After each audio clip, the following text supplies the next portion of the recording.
তো নমস্কার বন্ধুরা, আশা করি সবাই ভালো আছেন, সুস্থ আছেন। তো আজ আমি কচুরলতি কই মাছ দিয়ে কচুরলতি রান্না করব।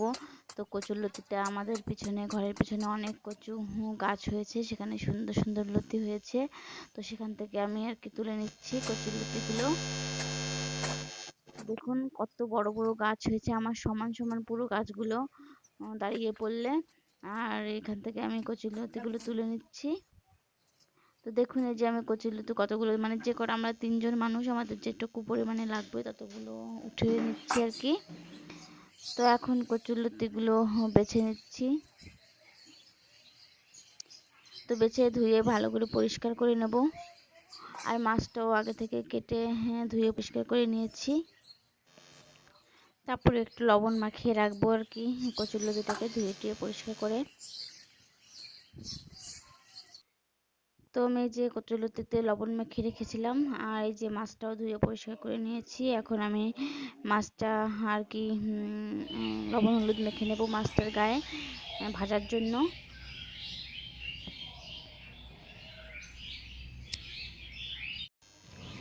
তো এই যে এখন আমি মাছটায় হলুদ লবণ মাখিয়ে নিচ্ছি। লবণ দিয়ে দিলাম পরিমাণ মতো, আর হলুদ গুঁড়ো দিয়ে দিলাম পরিমাণ মতো। ভালো করে এখন মাছটার গায়ে হলুদ লবণটা মাখছি। তো মাছটার গায়ে লবণ হলুদ মাখানো হয়ে গেছে, আর সবকিছু একটু কাছে এগিয়ে নিচ্ছি আর কি। মাছটা, রসুন আর লঙ্কা আর হচ্ছে কচুরলতিগুলো। তো এর পাশে আমি উনুনে কড়াইটা বসিয়ে দিয়েছি, আমার কড়াইটা গরম হয়ে গেছে। এখন আমি পরিমাণ মতো তেল দিয়ে দেবো মাছটা ভাজার জন্য। তো তেলটা গরম হয়ে গেছে, এখন আমি মাছগুলো ছেড়ে দিচ্ছি। তো আস্তে আস্তে এক একটা করে দিচ্ছি যাতে গায়ে তেল ছিটে না আসে। তো দেখুন আমি মাছগুলো দিয়ে দিলাম। এখন মাছগুলোকে নেড়ে চেড়ে ভালো করে পাতিয়ে দেবো কড়ার ভিতরে, যাতে ভালোভাবে ভাজা হয়, একটা গায়ে একটা না লাগে। তো আরও দুটো পরে দিলাম, ধরে যাবে দেখছি। তো দেখুন এই যে আমি লাল লাল করে ভালো করে মাছটা ভেজে নিয়েছি। তো যেহেতু কচুরলতি রান্না করব, তার জন্য আমি মাছটা একটু কড়া ভাজাই দেবো, কারণ কচুরলতিতে যত মাছটা ভালো ভাজা হবে ততই আরও তরকারিটা খেতে ভালো লাগবে। তো এখন মাছটা নামিয়ে নিয়েছি, আর একটু তেল ছিল মাছ ভাজার তেল, তারপর আবার আর একটু আমি তেল দিয়ে দিলাম। তো এখন আমি ফোড়নটা দিব, তেলটা গরম হয়ে গেছে।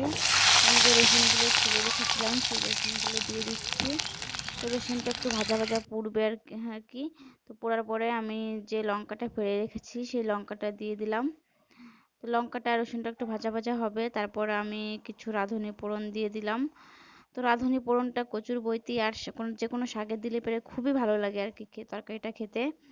তো এখন মাছটাও দিয়ে দিলাম। তো মাছটা দিয়ে ফোড়নের সাথে ভালো করে মিক্স করে নিলাম। তো মিক্স করে এখন আমি যে কচুরলতিটা লবণ মেখে রেখেছিলাম সেই কচুরলতিটা আর কি দিয়ে দিচ্ছি। আর দেখুন কচুরলতিটা আমি যেরকম সবুজ সবুজ রয়েছে, আমার ঠিক রান্নার পরেও কচুরলতিটা এরকম সবুজ থাকবে। তো অনেকের কালো হয়ে যায়, তো সেটা হবে না আর কি।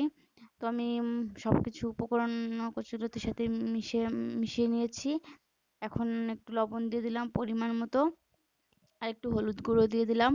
তো হলুদ গুঁড়ো আর লবণ দিয়ে ভালো করে নেড়েচেড়ে একটু ঢাকা দিয়ে রাখবো, 2-3 মিনিটের মতন ঢেকে রাখবো আর কি। 2-3 মিনিট হয়ে গেছে, আমি ঢাকনাটা তুলে নিলাম। তুলে আবার ভালো করে নেড়েচেড়ে নিচ্ছি কচুরলতিটাকে, তরকারিটাকে আমার কচুরলতি আর কই মাছের তরকারি।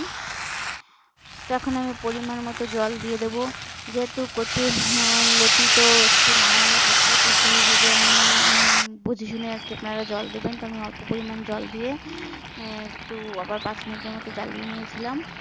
তো যেমন কচুরলতিটা প্রায় হয়ে যাচ্ছে, ঝোলটাও কমে গেছে, আর আমার কচুরলতিটাও গলে গেছে। তো এখন আমি নামিয়ে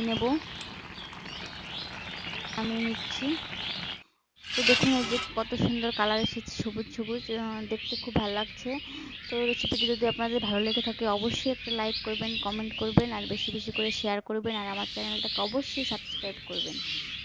তো আর এরকমভাবে কচুরলতি রান্না করে খেয়ে দেখবেন, খুবই সুস্বাদু একটা খাবার আর কি, রেসিপি।